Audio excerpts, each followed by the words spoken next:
नमस्कार, स्वागत है आपका हमारे खास कार्यक्रम बड़ी खबर में और मैं हूं आपके साथ मोनिका गुप्ता। दिन की 4 बड़ी खबरें आपको दिखाएंगे। पहली खबर के बारे में बात करें, फरीदाबाद से है, जहां पर आपको बता दें बीजेपी ने जन उत्थान रैली का आयोजन किया है। ये 4 तस्वीरें आप देख रहे हैं। इस दौरान गृह मंत्री अमित शाह ने हरियाणा के लिए 4 नई परियोजनाओं की शुरुआत की। तो वहीं दूसरी खबर मनोहर सरकार के 8 साल पूरे होने को लेकर है। तीसरी खबर जींद से है, जहां नरवाना बस अड्डे से रूट पर बस भेजने को लेकर रोडवेज कर्मचारी आमने सामने हो गए। इस दौरान रोडवेज कर्मचारियों ने एक दूसरे पर जमकर लात और घूंसे भी चलाए। वहीं आखिरी खबर पूरे प्रदेश में सफाई कर्मचारी की हड़ताल को लेकर है, जहां सफाई कर्मचारी अपनी मांगों को लेकर प्रदर्शन कर रहे हैं। तो ये 4 तस्वीरें आपके सामने दिन की 4 बड़ी खबरें लेकर हाजिर हूं मैं और आपको बताऊंगी विस्तार से किस तरीके से क्या कुछ ये 4 महत्वपूर्ण खबरें आज की रहने वाली हैं। फरीदाबाद में अमित शाह की रैली हुई, क्या कुछ खास इस रैली में हुआ ये आपको विस्तार से बताएंगे। वहीं दूसरी खबर, बीजेपी सरकार के 8 साल पूरे हो गए हैं, इस दौरान कितने काम हुए और कितने काम अधूरे रह गए, इस पर भी करेंगे चर्चा। वहीं तीसरी खबर, रोडवेज कर्मचारियों की जूतम पहचान, और ये चौथी खबर आप देख रहे हैं, सफाई कर्मचारियों की हड़ताल। सफाई कर्मचारी अपनी मांगों को लेकर हड़ताल कर रहे हैं। उनका कहना है कि जब तक उनकी मांगे नहीं मानी जाती वो हड़ताल पर यूं ही रहेंगे। तो ये 4 तस्वीरें आपके सामने, जिनको लेकर विस्तार से आपको हम देंगे जानकारी। चलिए रुक करेंगे पहली खबर का। पहली खबर है फरीदाबाद से, जहां पर फरीदाबाद में बीजेपी ने जन उत्थान रैली का आयोजन किया। इस रैली में गृह मंत्री अमित शाह ने शिरकत की। इस दौरान गृह मंत्री ने हरियाणा के लिए 4 नई परियोजनाओं की शुरुआत की, जिसमें हरियाणा आर्बिट्रल रेल कॉरिडोर परियोजना भी शामिल है। जिसके बाद सोनीपत में रेल कोच नवीनीकरण फैक्ट्री का भी उद्घाटन हुआ। आपको बता दें कि गृह मंत्री अमित शाह ने सीएम मनोहर लाल की जमकर तारीफ की। साथ ही उन्होंने कहा कि पिछले 8 साल में मनोहर सरकार ने हरियाणा को बदल दिया है। इसके साथ ही उन्होंने कहा कि 8 साल के पहले का हरियाणा आप याद करिए, एक सरकार बनती थी तो भ्रष्टाचार होता था और दूसरी बनती थी तो गुंडागर्दी होती थी, लेकिन मनोहर लाल की बीजेपी सरकार ने न भ्रष्टाचार होने दिया और न ही गुंडागर्दी। वहीं उन्होंने कहा कि विकास करने वाली बीजेपी की सरकार मोदी जी के नेतृत्व में बनी है और मनोहर लाल उसके मुख्यमंत्री बने।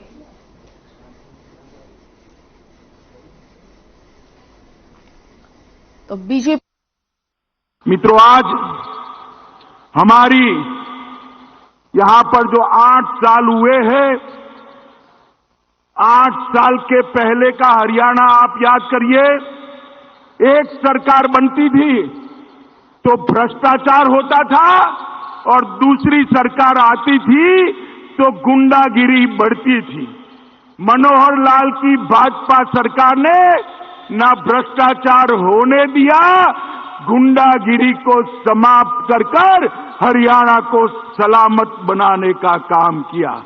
अंत में हुड्डा जी की सरकार थी, हुड्डा जी की 3D सरकार थी। ये 3D फिल्म तो देखते हैं, मगर पूरे भारत में 3D सरकार सिर्फ हुड्डा जी ने दिखाई। इसमें दरबारी थे, दामाद थे और डीलर भी थे। दरबारी, दामाद और डीलर की हुड्डा सरकार की जगह विकास करने वाली भारतीय जनता पार्टी की सरकार मोदी जी के नेतृत्व में बनी। सभी वर्गों की चिंता की है, पूरे हरियाणा की चिंता की है और मैं आज धड़ल्ले से कह सकता हूं 50 वर्ष की सरकारें एक और हमारे मनोहर लाल की 8 साल एक और। पलड़ा हमारा भारी है भाई, पलड़ा हमारा भारी है। मित्रों, हमने विरासत में मिले फटेहाल सिस्टम को बदला है, भ्रष्टाचार पर अंकुश लगाया है, भाई भतीजावाद को नसीहत किया है और यहां पर मोदी जी का लाभ, मोदी जी की योजनाओं को हर गरीब तक पहुंचा है। पहला राज्य है हरियाणा, एक पहला राज्य है जिस राज्य में केरोसिन नहीं है। एक ऐसा राज्य है जो धुआं मुक्त राज्य बना है। हरियाणा में हरेक माता के घर में गैस का चूल्हा है। मित्रों, आज खाद्यान्न और दूध उत्पादन में हरियाणा देश में दूसरे स्थान पर, अरे जोर से ताली बजाना भाई, दूसरे स्थान पर आया है। ओलंपिक पद विजेताओं में और नेशनल गेम में हरियाणा पहले स्थान पर आया है। हरियाणा देश का पहला पढ़ी लिखी पंचायतों वाला राज्य बना है। आज एक भी सरपंच अंगूठा नहीं लगाता है, ऐसा हमारा एकमात्र राज्य है। पूरा हरियाणा, शहर हो या गांव हो, खुले में शौच से मुक्त है। हर घर में शौचालय देने वाला भी हमारा हरियाणा पहले नंबर है। उनको मोदी जी का पुरस्कार भी मिला है। और विकास दर 15-16 से 20-21 तक 6% से अधिक विकास दर के साथ विकास के हर क्षेत्र में हरियाणा आगे रहा है। मैन्युफैक्चरिंग की विकास दर तो 10% से ज्यादा है। मित्रों, हरियाणा आज 8 साल पहले सॉफ्टवेयर निर्यात में हरियाणा का कहीं नामो निशान नहीं था। आज हरियाणा सॉफ्टवेयर निर्यात करने में देश का दूसरे नंबर का राज्य बना है। मित्रों, दूसरे नंबर का राज्य बना है।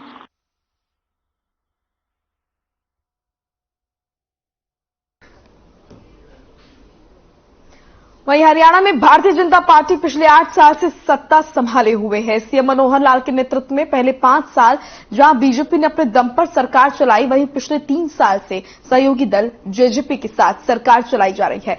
बुधवार को इस पर सीएम मनोहर लाल ने प्रेस कॉन्फ्रेंस की और प्रेस के सामने सरकार की उपलब्धियां गिनवाई। तो दूसरी ओर दीपेंद्र हुड्डा आदमपुर विधानसभा चुनाव में कांग्रेस प्रत्याशी के समर्थन में गांव में वोटों की अपील करने पहुंचे थे, जहां उन्होंने गरीबी, बेरोजगारी समेत कई मुद्दों पर एक के बाद एक प्रश्न चिन्ह उठाए। देखिए हमारी खास रिपोर्ट।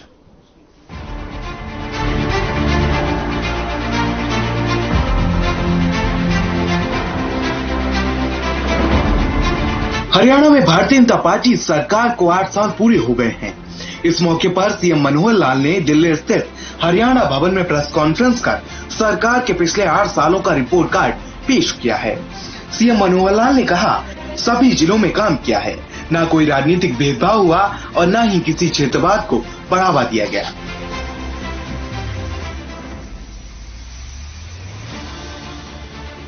ये ठीक है कि विपक्ष का काम थोड़ा आलोचना करना होता है, नामी विपक्ष होता है, तो इसलिए करनी भी चाहिए।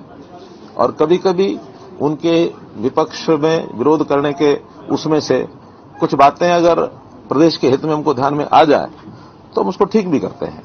हमने कभी भी विपक्ष को इतना ज्यादा यानी दरकिनार नहीं किया कि उनकी कोई अच्छी बात हमें मिले तो हमने न माना हो। तो हमने लगातार जो हमारे नीतियां, जो हमारी पॉलिसी, जो हमारी उपलब्धियां, देश के प्रधानमंत्री नरेंद्र मोदी जी, क्योंकि संयोग से 2014 में ही मई में हमारी केंद्र में भी सरकार बन गई थी, तो प्रधानमंत्री जी ने भी जो हमको एक ब्लूप्रिंट रखा है समाज की प्रगति का, प्रदेशों की प्रगति का।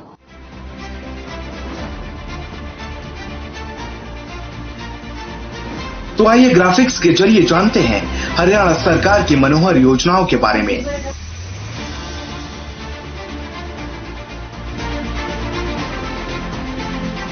हरियाणा कन्यादान योजना, अंत्योदय परिवार उत्थान योजना, हरियाणा परिवार पहचान पत्र, युवा नौकरी प्रोत्साहन योजना, आपकी बेटी हमारी बेटी योजना, वृद्धा पेंशन योजना, विकलांग पेंशन योजना, आत्मनिर्भर हरियाणा योजना, सक्षम हरियाणा योजना, महिला समृद्धि योजना, मेरी फसल मेरा ब्यौरा समेत कई योजनाएं चलाई गई हैं। 8 साल की रिपोर्ट कार्ड, बड़ी बातें। पीपीपी के जरिए हमने सरकारी योजनाओं का लाभ दिया। मनुष्य के हर आयु वर्ग के हिसाब से विभागों के जरिए काम कर रहे हैं। कम आय के लोगों को मुख्य धारा में लाने के लिए मुख्यमंत्री अंत्योदय परिवार उत्थान योजना चलाई। किसानों के लिए मेरी फसल मेरा ब्यौरा पोर्टल लेकर आए। किसानों की फसल के रखरखाव को लेकर उनकी पेमेंट तक को डिजिटल किया। सरकारी सिस्टम में आईटी का उपयोग बढ़ाया। लगभग 42 विभागों की 572 सेवाएं सरल केंद्र से ऑनलाइन की। सीएम विंडो पर हमें 12 लाख शिकायतें मिली, जिनमें से 90% का निपटारा किया। अब लोगों को पंचकुला चंडीगढ़ आने की जरूरत नहीं। गांव में सर्वे करवाकर उनको लाल डोरा मुक्त किया। हमारी स्वामित्व योजना को केंद्र सरकार ने भी लागू किया। 2014 में 538 गांव में 24 घंटे बिजली मिलती थी। हमने मारा गांव जगमग गांव योजना बनाई। अभी तक 5,681 गांव में 24 घंटे बिजली मिली। मार्च 2023 तक सभी 6,200 गांव में 24 घंटे बिजली देंगे। पढ़ी लिखी पंचायतों के लिए हमने सुप्रीम कोर्ट तक लड़ाई लड़ी। बेटी बचाओ बेटी पढ़ाओ के जरिए 851 से हम लिंग अनुपात 923 तक लेकर गए। पिछले 5 सालों में 53,000 करोड़ रुपए सीधे लाभार्थियों के खाते में डाले। तकनीक से जुड़कर 1,300 करोड़ रुपए बचाए। हरियाणा में 23 लाख परिवारों को आयुष्मान भारत का लाभ दे रहे हैं। 1,000 रुपए से बुढ़ापा पेंशन 2,500 रुपए तक बढ़ाई गई, जिसको आने वाले 2 वर्षों में 3,000 करेंगे। नौकरियों के लिए मिशन मेरिट शुरू किया। पेपर लीकेज कराने वाले अंतर्राज्यीय गिरोह को पकड़ा। अभी तक 771 लोगों को इसमें पकड़ा गया है। रेणुका, लखबाड़ और किसाऊ डैम पर योजना जारी है। मेरा पानी मेरी विरासत योजना चलाकर पानी बचाया। पिछले 25 सालों में पहली बार 300 टन तक पानी पहुंचाया। पहाड़ों पर छोटे छोटे चेक डैम बनाने का काम जारी है। सांस्कृतिक तौर पर आगे बढ़ाने के लिए अंतर्राष्ट्रीय गीता महोत्सव मनाना शुरू किया। वहीं इस दौरान सीएम मनोहर लाल ने विपक्ष पर भी जमकर वार किया, जहां सीएम ने कहा कि हमारी सरकार ने करप्शन, कास्ट और क्राइम पर एक साथ वार किया है। हर किया और जनहित में जो अच्छी बातें करनी है उसको हमने आगे भी बढ़ाया। अगर मैं ये कहूं कि हमने प्रहार किया, 3 C पर प्रहार किया, करप्शन, कास्ट और क्राइम। 3 चीजों पर हमने प्रहार किया है और लगातार चल रहा है, क्योंकि विषय ऐसे हैं कि जो एक दिन में समाप्त नहीं हो सकते। चाहे वो क्राइम हो, चाहे वो करप्शन हो, चाहे वो कास्ट ओरिएंटेड सारा जो सिस्टम बना होता वो हो। हमने SCS एग्जाम और इंटरव्यू के बेस पर किए। यही नहीं, उन्होंने कहा कि पूर्व की सरकारों में माथा देखकर IAS और HCS लगा दिए जाते थे, लेकिन हमारी सरकार ने सोचा कि IT ही हर समस्या का समाधान है, इसलिए हमने बायोमेट्रिक लगवाए, जिससे जितनी सेवाएं हैं सभी डिपार्टमेंट की जहां अटेंडेंस 50% होती थी, अब 95% है। सीएम ने आगे कहा, राशन बांटने से पहले खूब भ्रष्टाचार होता था। जब डिपो पर राशन नहीं मिलता था तो इसमें भी IT और बायोमेट्रिक सिस्टम से पारदर्शिता आई। अब one nation one ration card के माध्यम से हरियाणा में भी कई माइग्रेट हुए बाहर प्रदेशों से लोग राशन ले रहे हैं। अब one nation one ration card के माध्यम से हरियाणा में भी कई माइग्रेट हुए बाहर प्रदेशों से लोग राशन ले रहे हैं। फिलहाल देखा जाए तो प्रदेश में चुनावों का मौसम है, साथ ही कुछ दिनों बाद सेमीफाइनल के तौर पर आदमपुर उपचुनाव भी है। कहते हैं कि पूत के पांव जो है वो पालने में ही दिख जाते हैं और आने वाला उपचुनाव ये साफ कर देगा कि हरियाणा में मनोहर सरकार ने जो 8 सालों में काम किया है वो कितना सही है और कितना जनता के हित में है। स्पेशल डेस्क, हर खबर।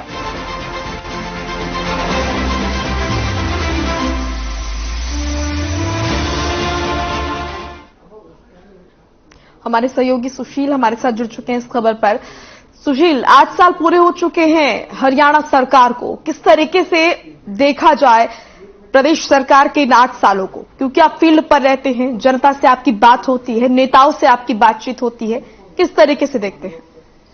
निश्चित तौर पर देखिए, 8 साल 8 कमाल के नाम से प्रदेश सरकार तमाम जितने भी प्रवक्ता हैं, जिले हैं, सभी जिलों में प्रेस कॉन्फ्रेंस किया जा रहा है। लोगों तक जितनी योजनाएं हैं उनको पहुंचाया जा रहा है और कहीं ना कहीं सरकार इसको बेहतरीन पारी के रूप में प्रदर्शित कर रही है, लोगों के सामने ली जा रही है।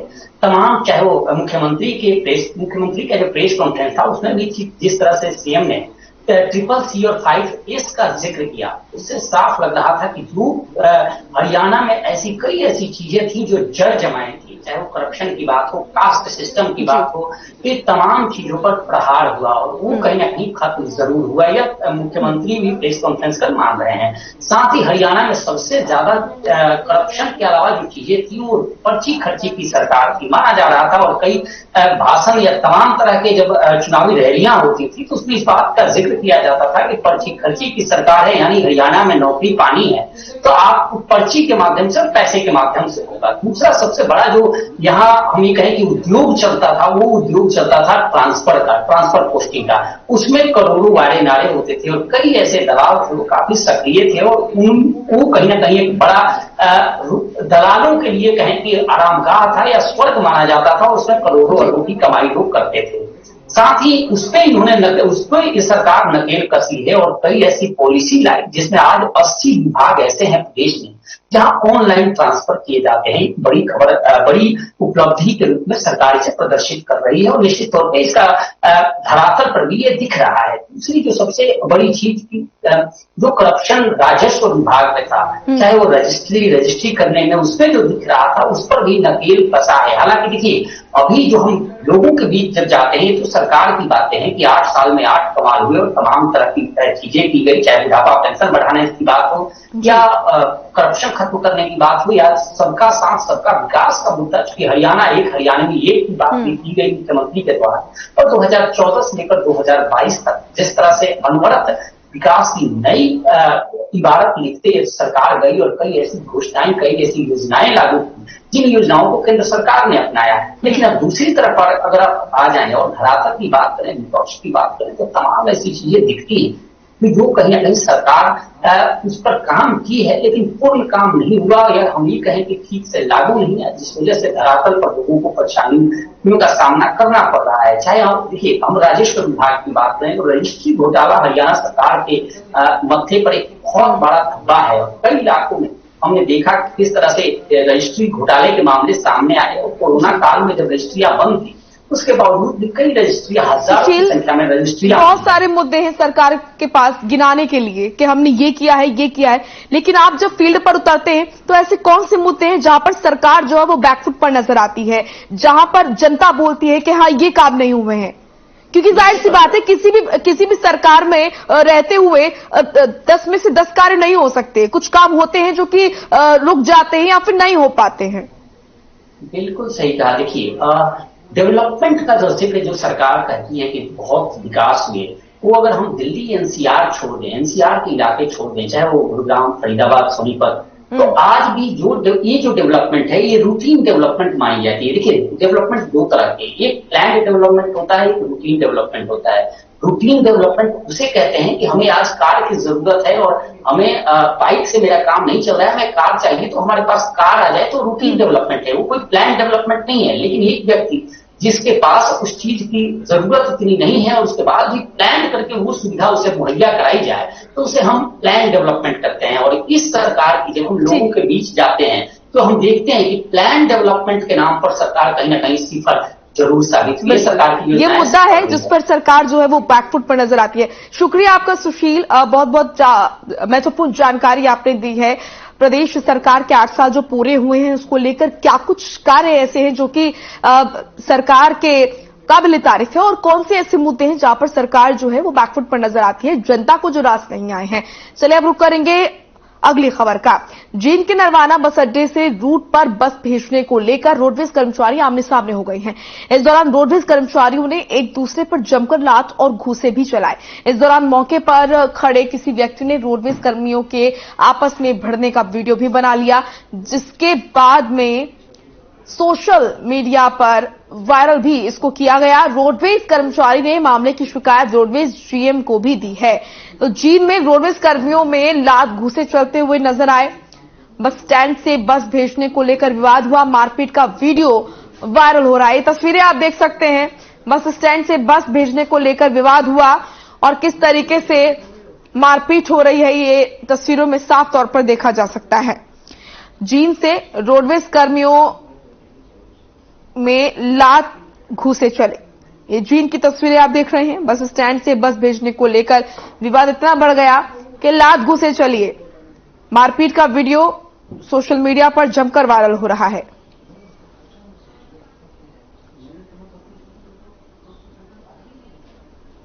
पूरे प्रदेश में सफाई कर्मचारी हड़ताल पर हैं और लगातार उनकी हड़ताल जारी है।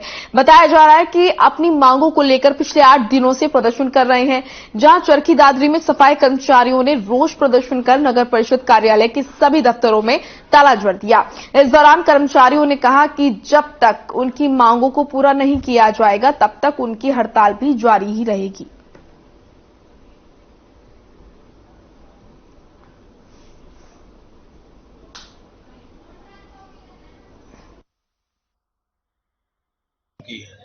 और सरकार के द्वारा हमें कोई पत्र जारी नहीं किया गया वार्तालाप का। और हम बार बार सरकार से ये कह रहे हैं कि भी हड़ताल करना हमारा शौक नहीं है, मगर हमारी एक मजबूरी बनाई जा रही है, क्योंकि यही हम वो कर्मचारी हैं जिन्होंने दिन रात कोविड में कार्य करके और जनता की जान बचाई है, बगैर अपनी जानों की परवाह किए बगैर। और कोविड के अंदर हमारे कई सफाई कर्मचारी इस कोविड की आहुति भी चढ़े हैं।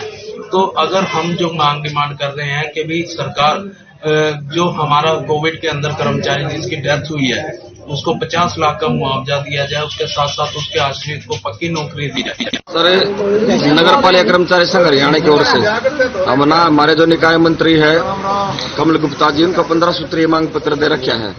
लेकिन ये जो सरकार है ये कर्मचारियों की तरफ ध्यान न देकर इस देश को बेचने में लगी है। और वे कहते जो नगर पालिका कर्मचारी संघ हरियाणा का जो आंदोलन चला हुआ है, जो सरकार पूरा हरियाणा प्रदेश के अंदर जो कर्मचारियों को उत्पीड़न की जो कार्रवाई कर रही है, इन कार्रवाइयों को रोकते हुए सरकार कर्मचारियों की जो मांगे हैं उनको ऊपर बात करे। हड़ताल चल रही है लगातार, कितने दिन हो चुके हैं आज? आज हमारी हड़ताल 9वें दिन में प्रवेश कर गई है। क्या कुछ रवैया रहा है सरकार का? क्या कोई सरकार का नुमाइंदा पहुंचा या कोई आश्वासन? जी, सरकार का रवैया बहुत ही नकारात्मक है। 9 दिन हो गए हड़ताल को। दिवाली के उपलक्ष्य में भी हम सभी लोग दरी पर बैठे रहे। हम सरकार से अभी भी गुजारिश कर रहे हैं कि सरकार हमें बातचीत के लिए बुलाए। हम तैयार है बात करने के लिए, लेकिन सरकार बिल्कुल भी अपनी हठधर्मिता पर अड़ी हुई है। कितने कर्मचारी हड़ताल पर बैठे हैं आप? टोटल सफाई कर्मचारी 160 के करीब कर्मचारी हैं जो सभी हड़ताल के ऊपर हैं। फायर ब्रिगेड के टोटल जिले के 92 कर्मचारी हैं।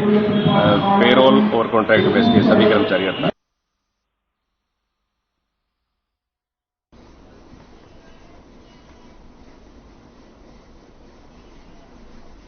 चलिए फिलहाल इस बुलेटिन में इतना ही। आप देखते रहिए खबरें। नमस्कार।